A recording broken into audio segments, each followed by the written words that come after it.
Welcome back. You're still watching Global Mantra, and I'm still in conversation with Jitesh Gadhia, Senior Managing Director at the Blackstone Group. Jitesh, let's talk about India and the deal potential that you see there in 2011. Again, the expectation is we perhaps might cross the $70 billion marker in total deal value, which we clocked in 2007. Is that your expectation too?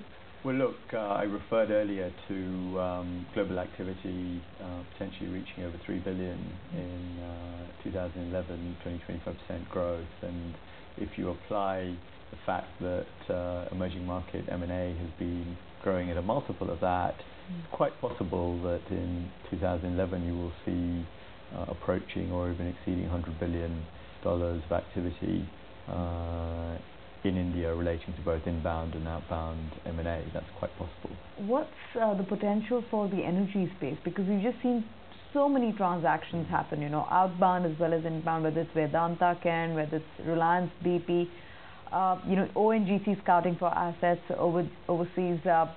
You think it's going to be restricted only to the larger players, or you think there's going to be some activity in the mid-tier space as well? Iron ore companies looking at getting reserves overseas. You have a lot of these mining companies scouting for acquisitions abroad, and also then you have the user industries, which is steel and the other commodity players, which are looking at backward integration to kind of control margins.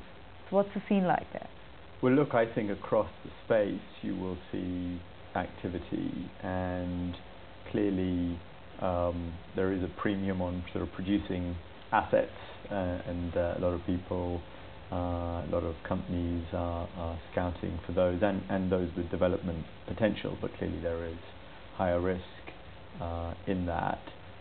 There is a fundamental supply-demand shortage in terms of attractive properties to acquire into, which is, I suppose, why companies like BP were very happy to do the type of transaction they did with Reliance, where they were acquiring really minority stakes in a large number of blocks.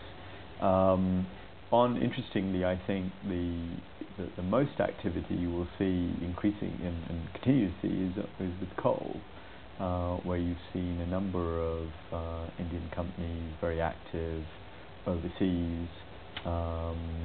You've seen Adani, Lanco, and indeed others acquire abroad, places like Australia.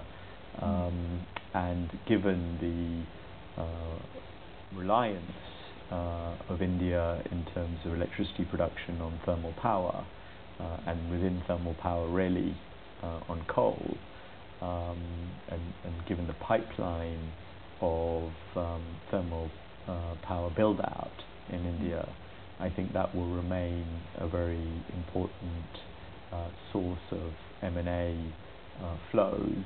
And equally, with the increase in steel making, it's not just a matter of thermal coal, but also met coal, which already the steel majors in India have taken positions in a number of different locations. I mean, can you put it down to numbers about how hot the mining resources market would be in India in terms of the kind of money that's being put out there on the table for these acquisitions? Look, I think there have been, in the last 6 to 12 months, there's been several $1 billion already spent or committed, and I think it will at least that, if not a multiple, for this year. Certainly, I think it will make up a significant proportion of the $100 billion notional that I referred to. Who knows, 5-10% of it at least. Wow. Okay. The telecom sector is the other one where there is, talk about consolidation. How do you view it? Because, post the 2G scam, a lot of question marks have been raised. The status of the incumbents and now the newer players. How would you divide the sector and look at it in terms of potential targets? One being either for the other. It's a real sort of dilemma in the sense that you have a very long tail of players. So unlike in the more mature telecom markets, where actually in the mobile space, in the end you have 3 or 4 large players with roughly some form of balance between them.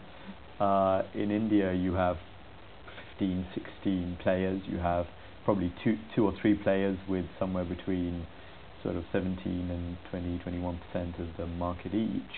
And then you have a sort of a next tier down, which has, anywhere between sort of 5 and 15%. And then you have a long tail of the rest that have maybe a few percentage points, but because in any one month you can be adding 50 to 20 million subscribers, they each still get an absolute slice of the cake, and that keeps it going, and everybody recognizes in terms of long-term industry structure that is not really sustainable. So you do need an environment in which you can get some orderly consolidation. Orderly would mean larger players looking at buying out some of the entry-level players, or I think consolidation at the entry level? I think it's a combination. I think the reality is that the 2 or 3 largest players in the market are probably unlikely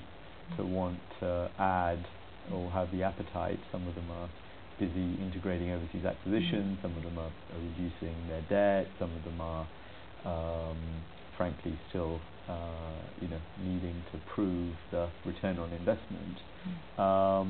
So I think really the activity will be probably outside of the top 3 and amongst the rest, and there you would probably see a combination of mergers or basically consolidation plays. But really the key thing is the regulatory environment has to sort of be conducive to enabling that, and it's still work in progress. I don't think that. What is your view on the regulatory environment? I mean, as somebody who advises on these deals, what would you like to see in terms of changes in the regulatory landscape to make it more conducive for companies to either set up shop in India or for Indian companies to acquire companies abroad? I think you need ultimately to attract overseas capital.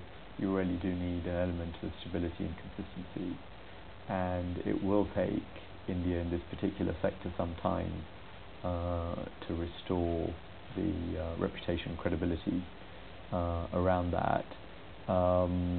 So I think it's going to be driven, frankly, in my view, mainly through domestic activity. I don't see at this point many large overseas players against this backdrop writing big checks in the telecom segment. All right, Jitesh, we'll take a short break on that. Now, when we come back, the delisting process in India for public companies is probably the most arcane in the world. It's near on impossible to delist an Indian company. It's a bit like Hotel California. You check in but can't check out. I would still see, in terms of Indian M&A, a structural bias towards outbound. I think the inbound activity you will see will be a sort of hybrid between M&A and FDI, in the sense that it may be in the form of joint ventures.